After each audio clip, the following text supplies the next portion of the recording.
How about this one? On Sunday Night Football, Philly beat Green Bay 40-33. The Eagles beat the Packers. The Eagles are now 10-1. And Eagles quarterback Jalen Hurts was unreal in this football game. He ran for 157 yards. He was also 16 for 28 passing, 153 yards. So 157 rushing, 157 rushing, and 153 passing. More rushing yards than passing yards, but he did throw for 2 touchdowns. Jalen Hurts had a really nice back shoulder fade right before halftime for a touchdown. You love to see it. Right now, Jalen Hurts has kind of shouldered his way the same way he does into the end zone when he runs a quarterback sneak. He's kind of snuck his way into the MVP conversation. His team is 10-1. He's playing awesome. I don't know that I agree that Jalen Hurts should be the NFL MVP. I think it's probably still Patrick Mahomes, to be honest. But it's a whole debate about who's valuable, and if we're going to go with Player of the Year or Most Exciting New Story or something like that, Jalen Hurts is having a breakout year. He's been a great story. He's been a great player. I think people are sick of Patrick Mahomes and want a new story, so let's give it to Jalen Hurts. And if that's what happens, I support that. But I think the word valuable is the debate word there, and if we're going most valuable, it still is Patrick Mahomes. But the fact that people are even saying MVP about Jalen Hurts is so cool because I love him. I love his work ethic. I love who he is as a leader. And you got to acknowledge that Jalen Hurts has come such a long way. I mean, from getting benched at Alabama for Tua to Oklahoma to year 1 against Carson Wentz to where he is now. Every single year I've watched Jalen Hurts, he just gets better and better and more comfortable, and he protects his body and doesn't get hurt. And now he's throwing back shoulder fades for touchdowns. And you're just like, dude, how far is this guy going to go? And the trajectory Jalen Hurts is on, he gets better every year. It's not slowing down. So how much better will he be 2 years from now? It's getting incrementally better. It's not these massive jumps anymore, but it's an exciting thought to think that Jalen Hurts is in the MVP conversation and yet still improving as a quarterback. Now, the Packers lost. They are now 4-8. Packers quarterback Aaron Rodgers threw 2 interceptions. They weren't really great. I mean, they're not like ones that I can easily blame a receiver, or they were bad interceptions, and it's kind of him, I think, forcing throws and trying to make something happen downfield. And then Aaron Rodgers got hurt and left the game at the end of the third quarter with a rib injury. So Aaron Rodgers is injured. He's already pretty banged up. He's got a broken thumb on his throwing hand. Now he's got a rib injury. I don't think people can understand how difficult it is to play quarterback with both of those 2 injuries. I mean, like, it's hard enough to throw a football with a broken thumb on your throwing hand. I can't even imagine that. I can't even imagine that.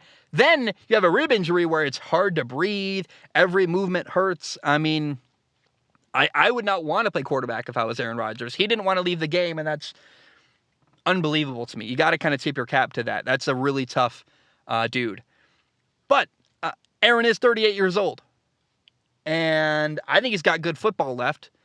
I don't know that football left is going to be played in Green Bay. I've said before, I want to see Aaron Rodgers make a Tom Brady-style move, and a Peyton Manning-style move, and leave the team he started with and go somewhere else. I think Aaron, with another organization, is a really fun thought. Hey, maybe the Jets.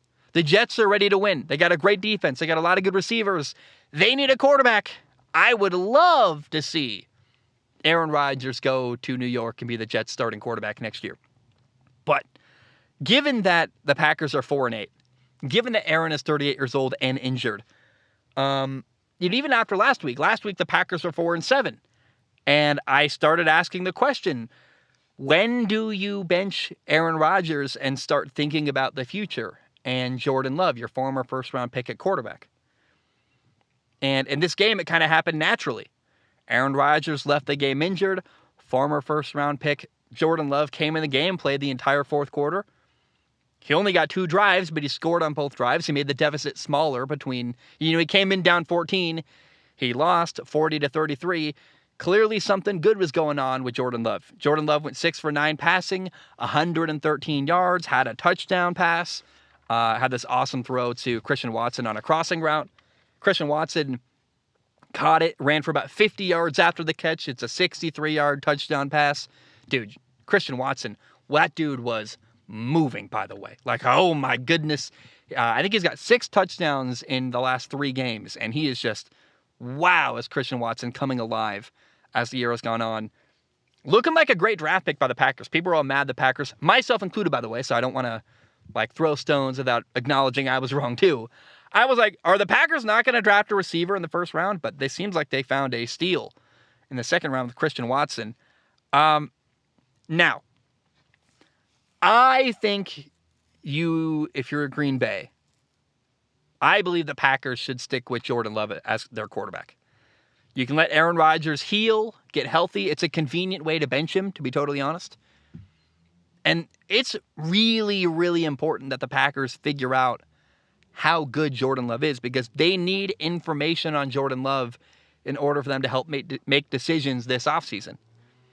How are you going to build your football team if you don't know who your quarterback is going to be next year? You got to figure out whether Jordan Love can be the answer you need or not at quarterback. And at 4-8, with Aaron Rodgers injured, you can make the argument, we got to protect our quarterback. Aaron Rodgers is a 2-time NFL MVP. He's awesome. We don't want to see him get injured anymore. It's hard to play with your rib injury. I think it's probably time, though, that you really lean into protecting Aaron as long as possible, because it's time to figure out how good Jordan Love is. And I think we're going to see a lot more of Jordan Love. I think that's really good. In fact, it makes me more interested in watching the Green Bay Packers the rest of the year. Now that the season is over, you're 4-8. You're not going to make the playoffs in Green Bay.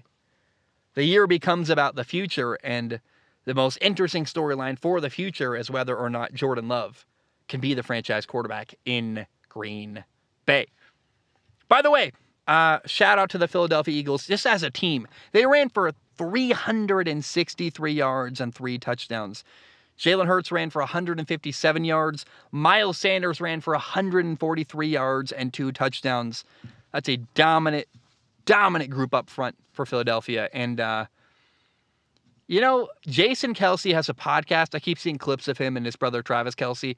I love that dude. I like the moves they're making. The Eagles offensive line is releasing like a Christmas album. And I find it really cool to see the relationship. I watched Jason Kelce running off the field, the Eagles center, by the way, hugging and celebrating with Jalen Hurts after being 10-1 to start the year and beating Green Bay. What a cool moment. I really like Jason Kelce. Awesome dude. I love Jalen Hurts, and you love to see him do well.